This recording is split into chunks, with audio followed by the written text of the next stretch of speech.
Whatever has sprung from the five elements is sheer ignorance.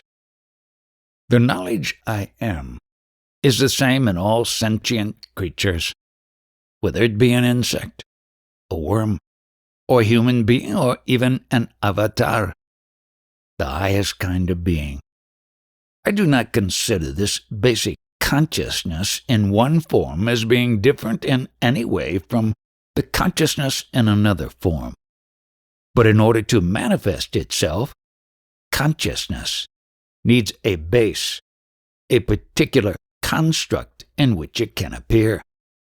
That base can be anything. It may be any form. But the manifestation can last only so long as that particular form endures. And until that consciousness appears, there cannot be knowledge of any kind. In sum, knowledge depends on consciousness, and consciousness needs a physical matrix or form. One must also consider the importance of the word. The thought arises from the vital breath and expresses itself in the word. Without words, there could not be any communication in the world. In fact, there could not have been any activity, any busyness or business, for that matter, at all. The world goes on because of the word and the name. People could not have been identified without name. So the word and the name have great importance. The principle of naming every possible thing has been carried forward to the extent that even God had to be given a name, and that name, when repeated, has a certain significance. At an early stage of one's spiritual development, there is no method, no sadhana more important or effective than repeating the name of God. Now there exists no particular reason for the coming about of this consciousness, so there is no explanation for how this seed, this consciousness or knowledge I am, has arisen. But once it is in existence, it cannot stand still. That is, consciousness tantamount to movement, and all movement takes place through the Gunas, which are inherent in the knowledge I am. This consciousness keeps on humming and expresses itself through the three Gunas.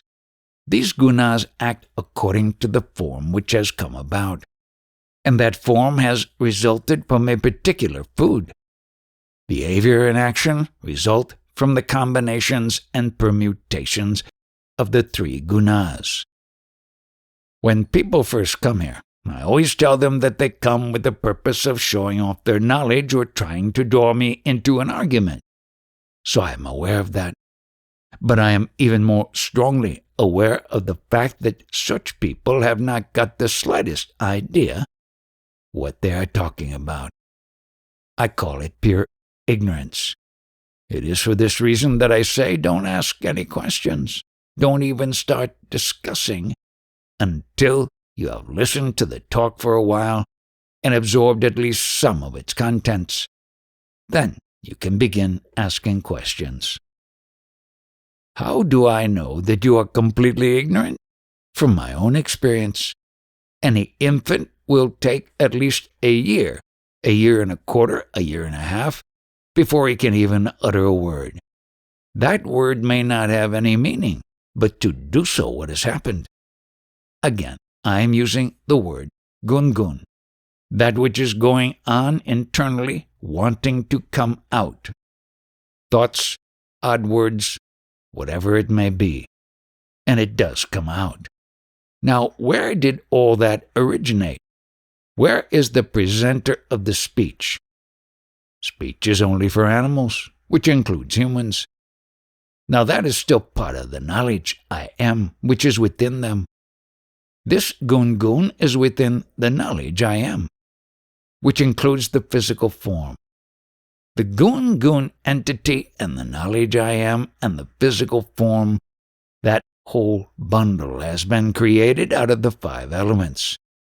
So up to this point, the whole thing can be said to be entirely mechanistic and therefore pure ignorance.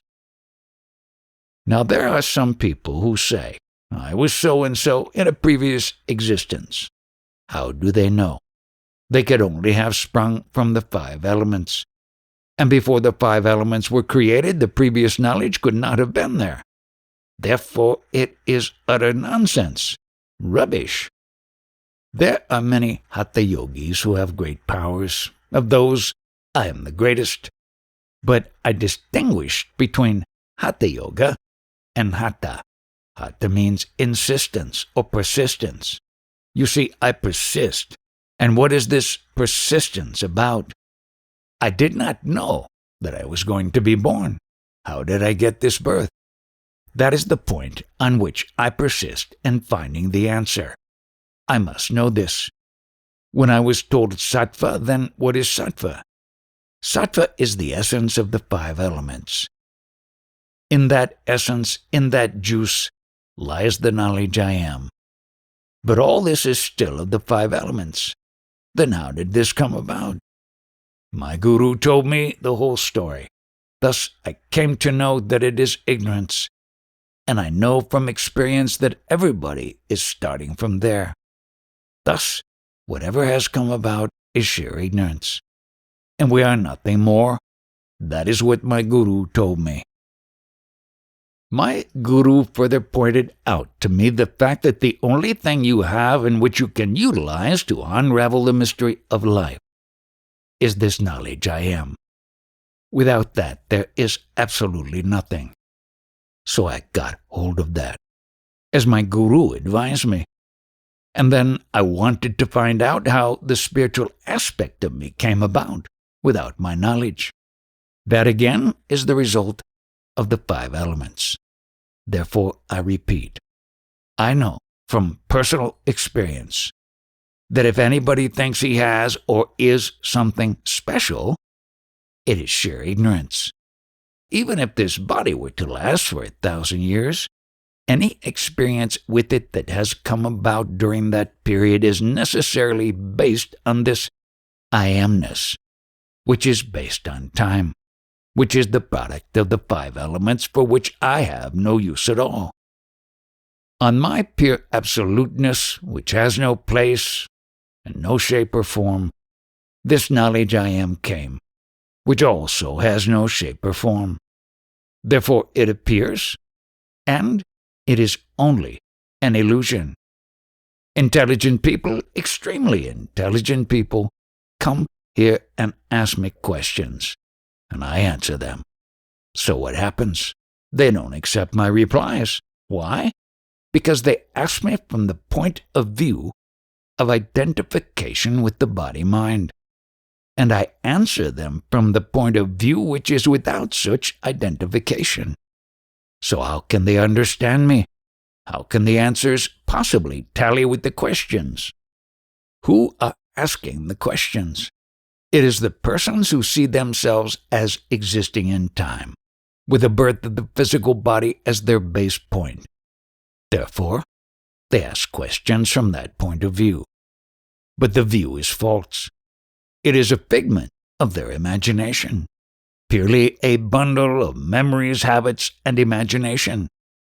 They consider that as the truth, yet it is sheer ignorance, having no basis in reality at all. The day to which you are attaching so much importance met you when the body was born, and from that day onward you have been considering yourself as that body. What was there before the body came into being? Only that may remain after the disappearance of the body and the elements. And before that body is gone on that final day, even the memory of existence during the prior period will disappear. So whatever happens between appearance and disappearance of the body is only a bundle of memories. Whatever you have accumulated is merely entertainment.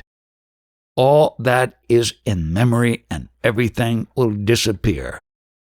Now, if you had accepted this through proper understanding, you would not care whether this body remains or goes.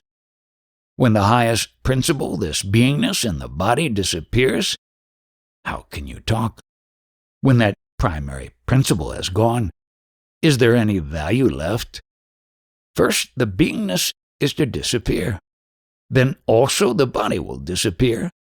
But the beingness will never know that the body is disappearing, because the beingness itself will already have left. When a child is born, after a year or two he is able to talk. From where has this capacity developed? From the food essence of the body only, is it not? Internally he developed this power of speech. The Maharishi has over 8,000 disciples. But does he speak of this knowledge? They depend on this beingness as the truth. They take it as the reality. And all deference is being directed toward that beingness. All spiritual activities are based on the feeling that this beingness is the truth. But is it not also the product of the food essence? And therefore does it eventually not become decrepit with the food essence? Don't you understand your knowingness naturally, effortlessly? Once you understand spontaneously, you will realize that it is also a temporary phase. This beingness is going to disappear. And in understanding this, you will come to the conclusion that it is unreal. And the one who understands its unreality is the eternal. Now, continuing to explore in this vein, can you hold on to some identity that is exclusively yours, that will not disappear? Without the help of some food essence, can anybody talk? And can anybody incarnate himself without the help of a body?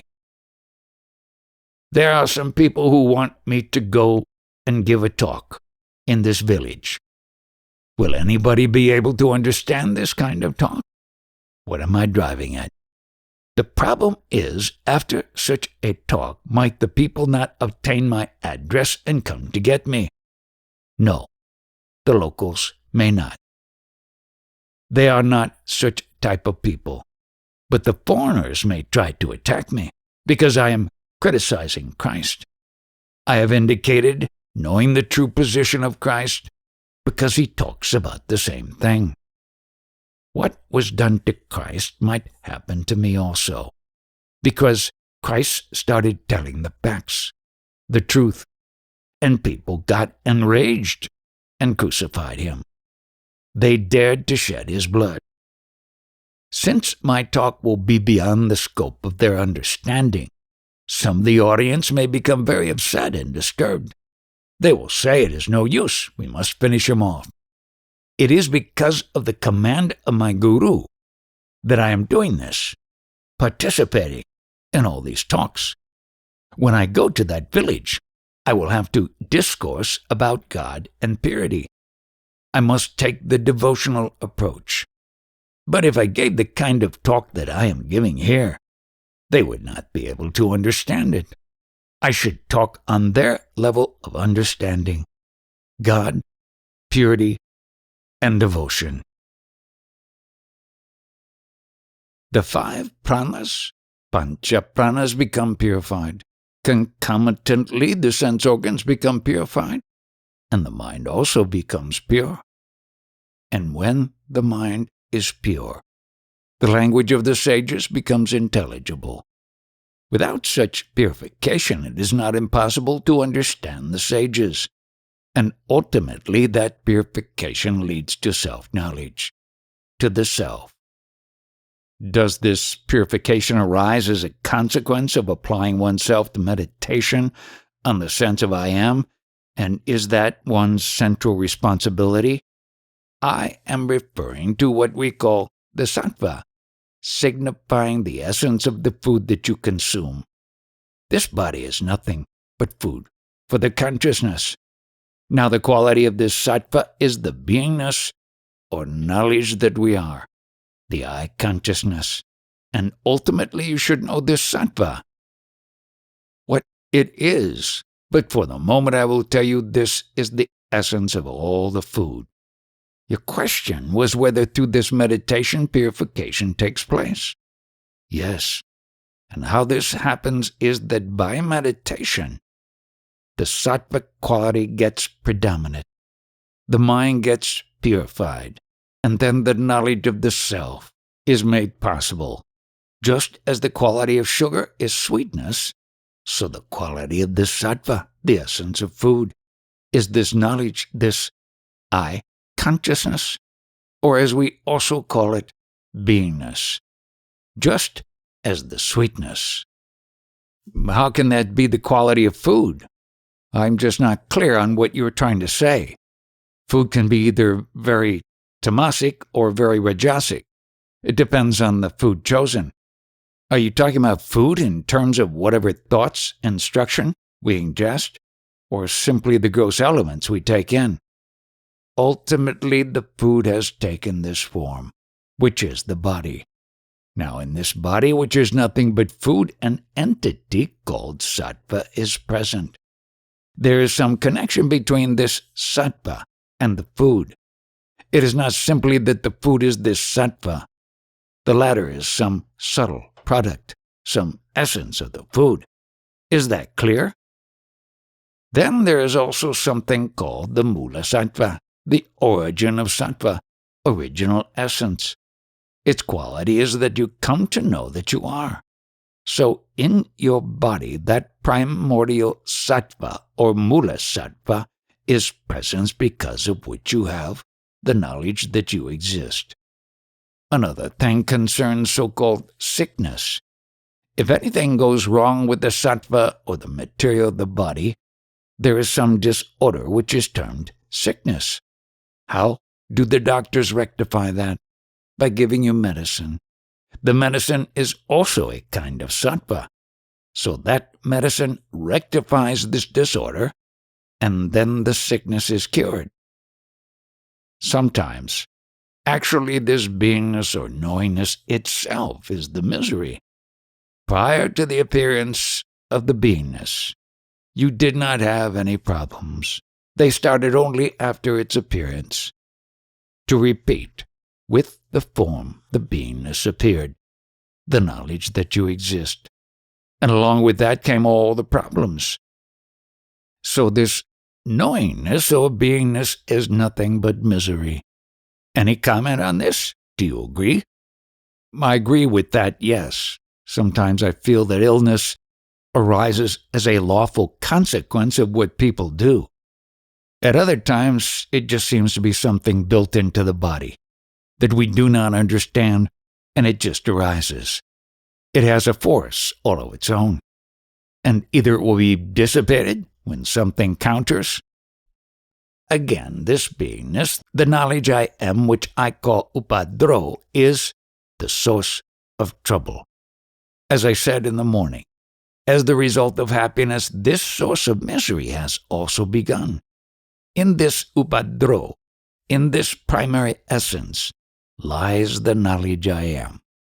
You know that you are. I have no argument with this. You see, the quintessence of this body essence is ultimately the knowledge I am. That is sustained by this food essence body. Do you follow? I follow it. Now, this quintessence, that is the knowledge I am, in the period of a day, there will be moments when miseries are experienced by it, because it is in its very nature to experience those. Thus, with the appearance of or happening of this I amness, miseries are bound to follow, a natural corollary. They usually outweigh the pleasures. This beingness has two aspects, deep sleep and the waking state. I amness means that the waking state is there or the deep sleep state is there. How do you mean I amness signifies the deep sleep or waking state? I don't understand that. You know in the waking state that you are. In the waking state, yes, I know that I am. When you go to sleep, you do not know that you are. Isn't that so? That's true. So that means these two aspects of I amness are always there. In deep sleep, I amness is forgotten. And because it is forgotten, you are completely relaxed and at peace with yourself. During the waking state, to know that you are is itself a misery. But since you are preoccupied with so many other things, you are able to sustain that waking state. This quality of beingness, the knowledge I am, cannot tolerate itself. It cannot stand itself alone, just knowing itself. Therefore, that Raja Guna is there. It takes the beingness for a ride in various activities so that it does not dwell only in itself. It is very difficult to sustain that state, and Tama Guna is the basis quality. What it is doing is that it provides one with the facility to claim authorship for all the activities. The feeling, I am the doer. Rajo Guna takes one into all the activities, and Tamo Guna claims authorship or doership for those activities. But understand fully that whatever is happening takes place because of these three qualities: Satva Guna, Raja Guna, and Tama Guna. They are not your doings. You are completely apart from that. I stress that time and again. This is the play happening in these three gunas. Again, understand, you are experiencing this Sattva Guna, the knowledge I am. This I amness is experienced by you, the Absolute. But you are not that I amness. What have you to say to this? What could I say? I don't have any comment. What I am expounding here is not normally expounded anywhere. I know that is why I am here. Having understood, realized, and transcended all these three gunas, I know full well their play. That is why I talk like this. I have understood, I have realized, I have transcended them. A number of sages, having done all the expounding, will only take you into sadhana, the disciplines that are to be followed. But this is a subject prior to discipline, subtler than any discipline, a most subtle one. And yet at the same time, the activity that he enjoins us to undertake purifies the play of those gunas in the sense that they don't keep drawing our attention back into the world. Because unless there is some responsibility on our part, what Maharaj insists upon, as much as anyone else, the play of the three gunas will be just random, and you will be like a ball kicked around by a bunch of dolphins. By following what was said, it will be realized that whatever is happening only in the realm of these gunas. And in this process, it is realized one is not part of their play at all. Becoming more and more detached from all worldly activities, one transcends the gunas and knows one does not dwell in their realm. When you are involved with the gunas, you want to have so many things from the world. But when you thoroughly understand that you are not these gunas, then you want or expect nothing. Is sadhana necessary? Sadhana, the discipline, is only this, the knowledge which is dwelling in this body, the quintessence of these three gunas, the knowledge I am. I am that. This is the initial step. You must be one with it. You must abide in that only. You have to think, I am not the body, but I am that formless, nameless knowledge, indwelling in this body. That is, I am. When you abide sufficiently long in this state, whatever doubts you may have, that knowledge I am itself will sprout out with life and meaning for you, intended for you only, and everything will become clear. No external knowledge will be necessary. Is there any technique required for the sadhana? Only conviction. If you are thinking of any initiation, only the words of the Guru that you are not the body. That is the initiation. Stay put there, in that state. It is spontaneous, natural, the Shraddha, faith. What is that faith? I am. Without the words, whatever you are, that itself is the faith. Now you have to elevate yourself to the state of Brahman. That I am itself is Brahman. This is the condition you have to develop. For that, is it necessary to sit in seclusion for a certain period of time? Until you abide in that firm conviction, probably you will have to go into seclusion. But once you abide and stay put firmly there, you know you are that only. Then even if you are in a crowd, you will not have a fall from that. At the moment when you realized you are that, other times you are only contemplating that you are that. You are trying to believe that you are that. But the moment the conviction comes, is that the realization? Yes, that is the moment to know. So when you realized, what are the signs of realization? No symbols are available, because only you shall prevail at that moment. But will one see anything specific? You know, surprisingly there may be so many things you see. You might see lights. All this illumination is due to what? To Atma Jyoti, the light of the self, self-illumination. I have read in several books that simultaneously, with the realization there is an awakening of the Kundalini. Is this a fact?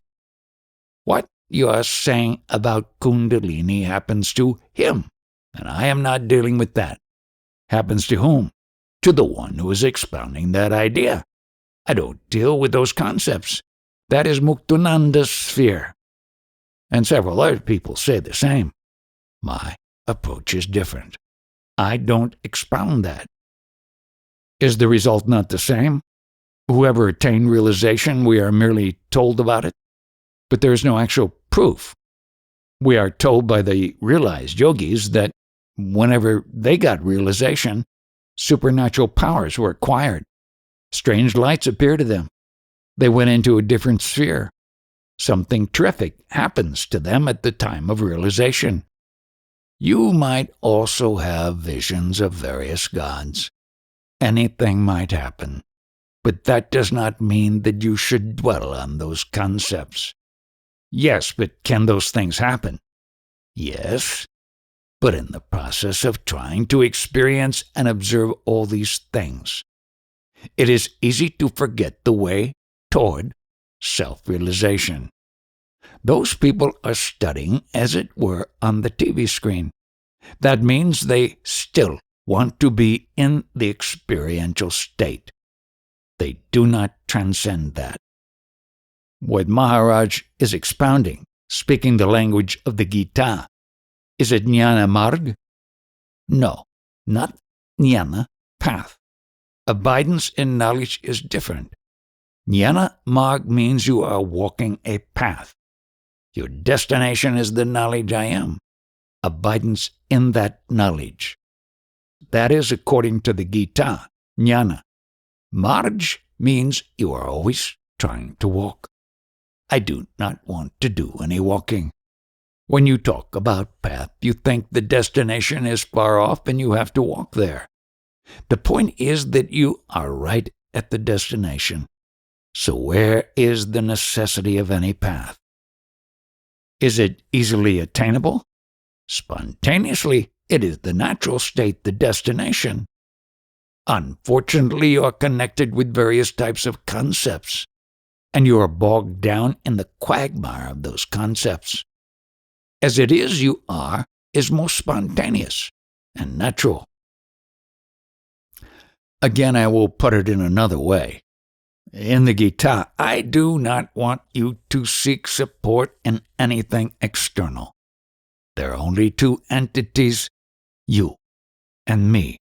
Don't introduce a third person or a third support.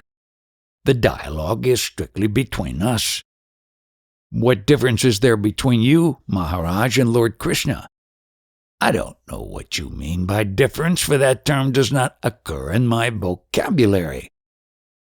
So if I quote Lord Krishna of the Gita for my own satisfaction, if you don't like me, who else will? The knowledge you are is Lord Krishna. Okay, so my knowledge, that is Krishna. My knowledge is that devotion is the easiest way. And either Rama, Krishna, or anybody, even Guru, you concentrate on that, don't even think that I am, who I am, this and that. It is better to be an ant than sugar. And with devotion, you take his name, the Lord's name, or the Guru's name, and you get the realization. You even get the jnana. By only bhakti, blind bhakti, without even thinking who you are, what you are, that knowledge itself, I am that, will dawn. With conviction, realization will occur. If you have gone through all that, why did you come here? Having done all these things, the devotional path, the knowledge must have dawned in you. Again, one must ask, why did you come? No, the knowledge has not dawned. I feel incomplete. I was not crowing about devotion. I was wanting, so there is no question of knowledge dawning in you, because you are that knowledge. It is already there. That is the only condition. By blind devotion? Why do you want blind devotion when you are already that? Because it is easiest for 99% of the people.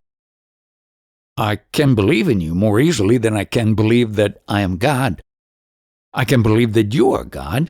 You are more godly. You are God. You are Shaktiman. I can't believe that I am Shaktiman. You will never be alerted to that higher state if you do not believe that you are the God. That is Advaita devotion.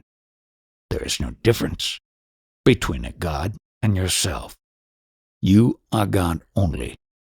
Only I prevail. Yes, I know, but they say even Dvaita and Advaita both will lead you to the ultimate. A lot of people may say a lot of things, but what I am telling you is this. See that you are and know that you are. Just be that. Is Dvaita incorrect? Can it lead to the same? There is no question of duality because nothing exists except me. Only I exist. I deal only with that highest whatever it is. In the lower, everything is true and on that level. But I don't deal with all that stuff at all. I don't expound the initial stages. That time is over for myself. If anybody places full reliance on my words, that you are the Brahman, you are everything, that itself will transform you. Whatever I am is the result of my prarabdha. What is that prarabdha, that destiny you are talking about? I know of no prarabdha, no destiny. In the initial stages, in the kindergarten thinking of spirituality, I used to say that. To one who was receiving primary initiation into spirituality, for him, these lessons are good enough. But not for my sadhana. For an advanced course in spirituality, I will not explain this. These concepts are rejected. If you don't like my teachings, whatever I say, you may blame me and are free to leave here. Can a man shape his destiny? I have said already, I don't believe in destiny.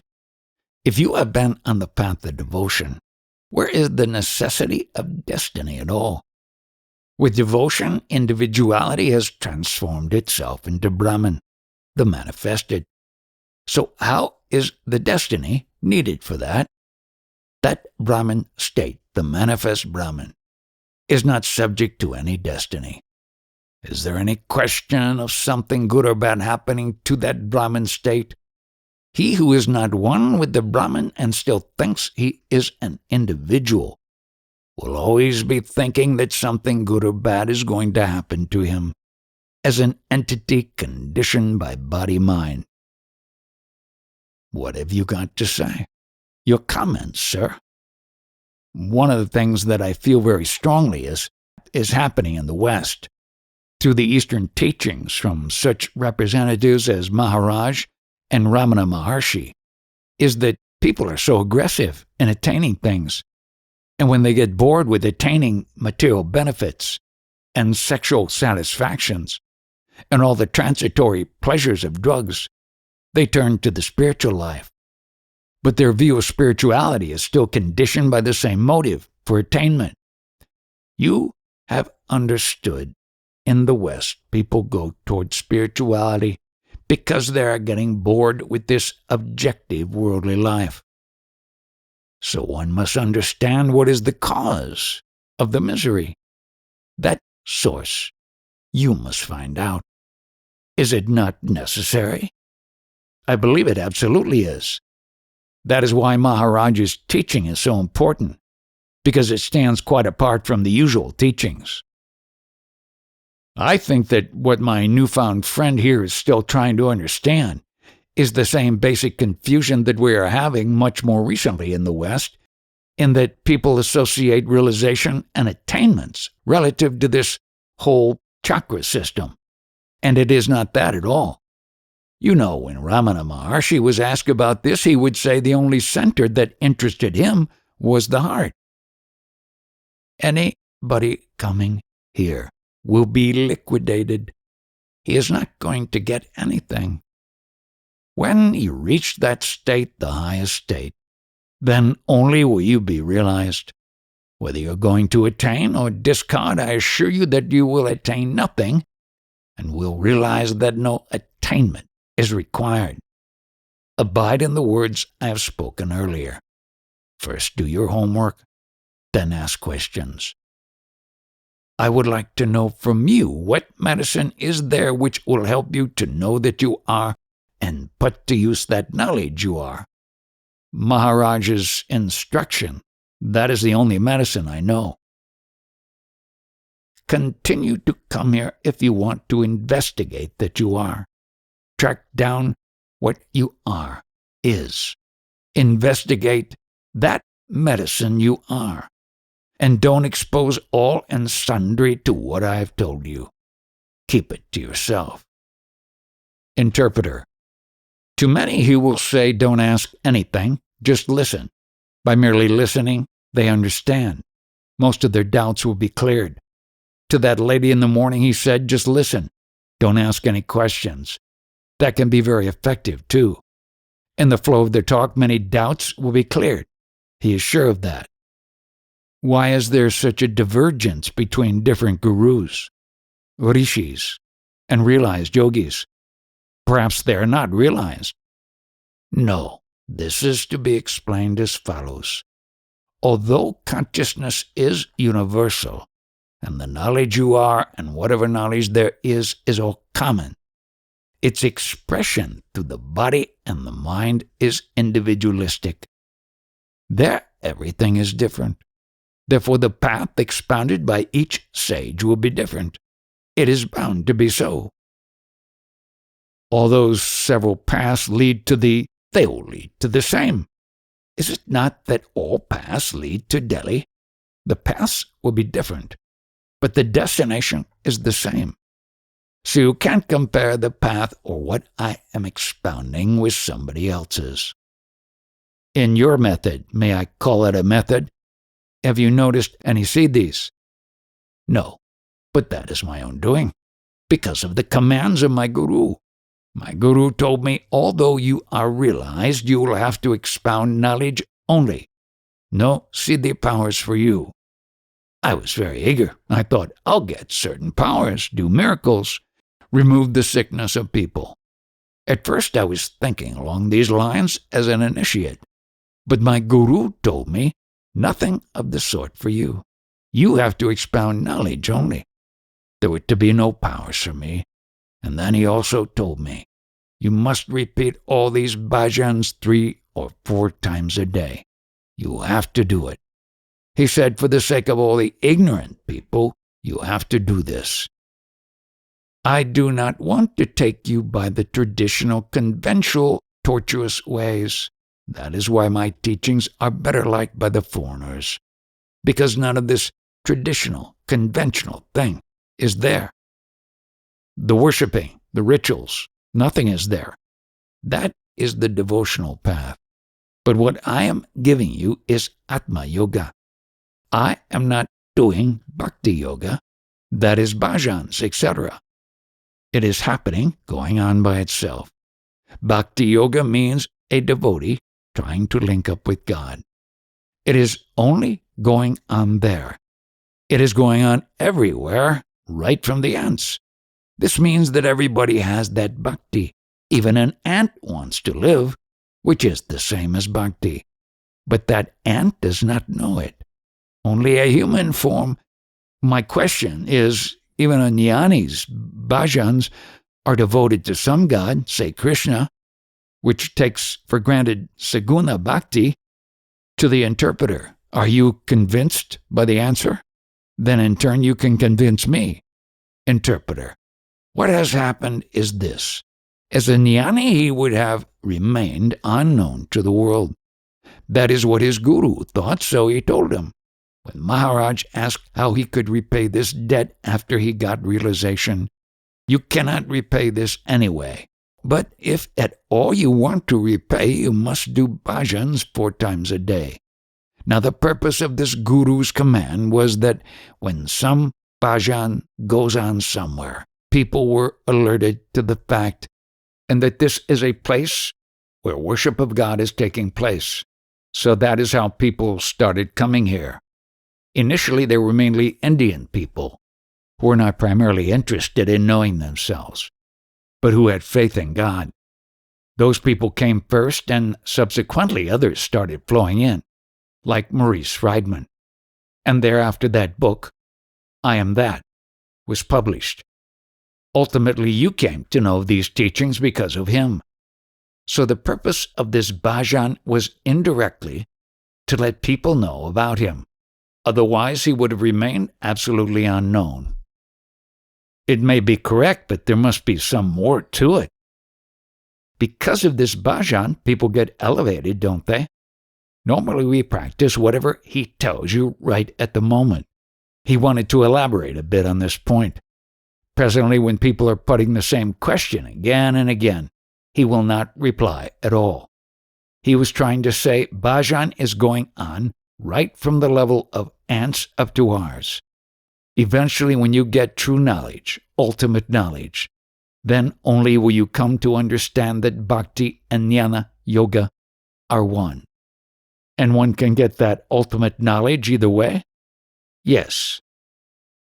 I am abiding in the state which is prior to the Gunas. The disease has had no effect on me during the past 3 months. I am not taking on any fear of that disease. I avoided these 3 gunas forever.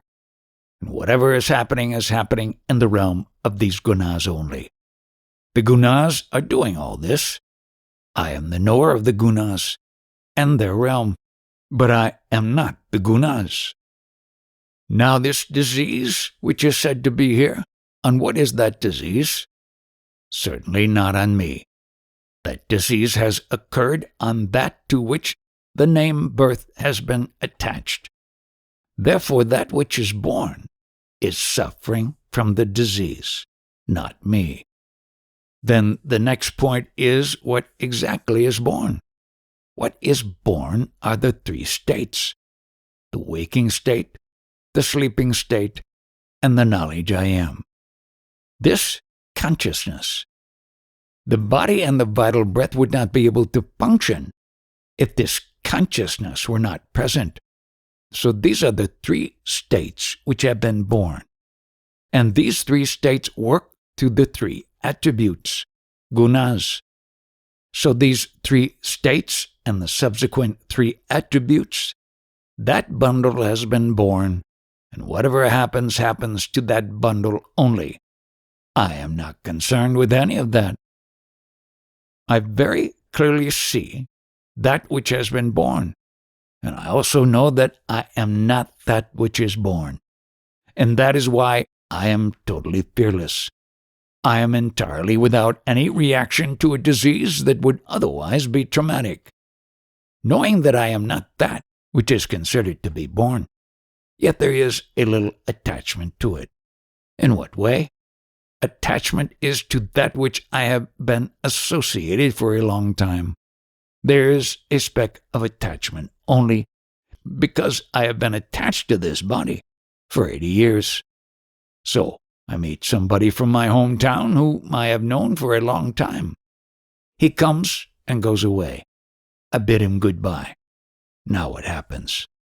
The fact is that he is leaving or has left is not going to bother me. But when he leaves, there is that mere speck of attachment, because something or somebody I have known for 80 years will be leaving. But that is all. There is not that firm attachment that usually occurs. This consciousness, which is really what is born, mistakenly attaches itself to this body and thinks it is the body and works through the 3 gunas. That is the association, and it is that which is born. But I have nothing to do with this. In the Gita, Lord Krishna tells Arjuna that you are not killing somebody, nor is anybody getting killed. The whole thing is an illusion. The sweetness is the quality or nature of sugar, but that sweetness is there only so long as the sugar is present. Once the sugar has been consumed or thrown away, there is no more sweetness. So this knowledge I am, this consciousness, this feeling or sense of being, is the quintessence of the body. And if that body essence is gone, this feeling, the sense of being, will also have gone. This sense of being cannot remain without the body, just as sweetness cannot remain without the material, which is sugar. What remains then? What remains is the original, which is unconditioned, without attributes, and without identity, that on which this temporary state of the consciousness and the 3 states and the 3 gunas have come and gone. It is called Parabrahman, the Absolute. This is my basic teaching. Have you any questions on that? I have no fundamental quarrel with it. The only thing I remember from carefully reading the books is that there is this tangle of memories that survives with the ordinary, unenlightened person. Is that completely undone in Maharaja state? If there is sugar or the juice of the sugar cane, then there can be sweetness. So if this physical material essence, which is the body, is not there, how can there be any memories? Even the awareness that you are alive, that you exist, the sense of beingness itself, is lost, just as the taste of sweetness is gone. The lady's question was that after the body and the consciousness leave, there is something which is this Parabrahman. Then how does one know this? Whatever remains. This, whatever remains. How does one know that there is something? Look at it this way. Now there are 20 people in this room. All 20 people leave. Then what remains is that. But someone who has left cannot understand what it is. So in that Parabrahman, which is unconditioned, without attributes, without identity, the identity comes only when there is the knowledge I am. So if that itself is not there, who is there to ask? This is to be understood not by someone with a body-mind identity, but it must be experienced. And in such a manner, the experiencer and the experience are one. Therefore, you become the experience. Only that way you can know. And it is not the mind that knows it. The very mind has come subsequently, after true consciousness. If someone asks, what is this Parabrahman like? The answer is it is like Bombay. Don't give me the geography of Bombay. Don't tell me about the atmosphere in Bombay, but tell me what is Bombay. Is it possible to say? You cannot. So also, there's nothing you can say. This is Bombay or this is Parabrahman. If you ask, give me a handful of Bombay, you cannot oblige. Similarly, there is no giving or taking of Parabrahman. You can only be that. In fact, the concept or the thought I am itself is not there. The question was, is it like sleep? No. Sleep, as I told you, is an attribute of that which has been born. So find out, what is it that has been born? Before the birth, even the thought that I exist is not there. Go home. Ponder on it. Because it is something that must unfold itself. You can't use your brains or thought on it. The absolute is not easy to get. All the manifestations come from a speck of consciousness. We remember what I told you. I will make an effort. Remembering something, whatever it is itself an aspect of the consciousness which you are. If you don't have that consciousness, the question of remembering or even thinking does not arise.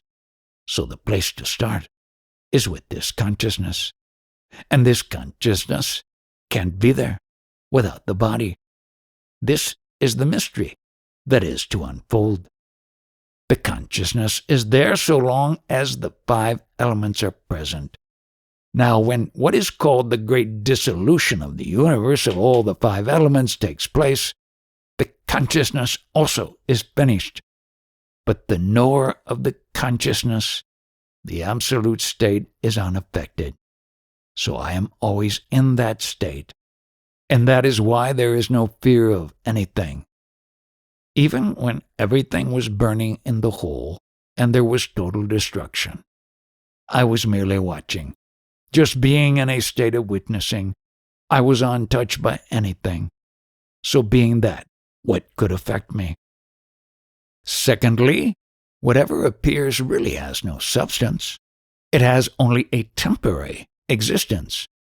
And so long as the appearance is there, pain is also present. And when things disappear, pain is again absent. So only when form is present and the consciousness is there, you feel the pain or the misery. And when there is no form, there is no consciousness and no feeling of any pain or anything. Are there times in Maharaj's awareness when the form that we see is not in his field of awareness, or that he does not feel the pain of what is happening here? So long as the consciousness is there, the pain is felt. The consciousness is the product of the food body. Just as in the oil lamp, when the oil is present, there is a flame. Similarly, this body is like oil, and that flame is the knowledge I am. Whatever you see prior to all that, the knowledge I am must be there. And that itself contains the whole thing, your entire world of experience. So the greatest scene is that knowledge I am itself. That consciousness itself is the whole film in which everything is contained. Therefore, the consciousness is there. The pain is felt. But I deny that as my real identity. How I got that real identity is through the Guru, the Guru's words. Full faith in his words and meditating on the consciousness, that knowledge. Thereafter, I came to know that the usual saying that one is born in the world is wrong. The fact is that my existence is forever, ever there. I am not one of the world, but the world is in my consciousness. It was supposed that the body had appeared, has formed this world. But when the truth came out, it was found that in a certain atom, the truth came out. In a certain atom, the entire universe is contained. And what is that atom? It is the beingness, the knowledge I am, that contains the whole universe. Because of your existence, because you know that you are, you know also that the world is. So this consciousness, because of which you experience the world, is not unimportant. In fact, it is very important. So why not stabilize there? Meditate on that consciousness itself and find out how this I amness has appeared. What was its cause? And from what did this consciousness develop? Try to find out. Go right to the source.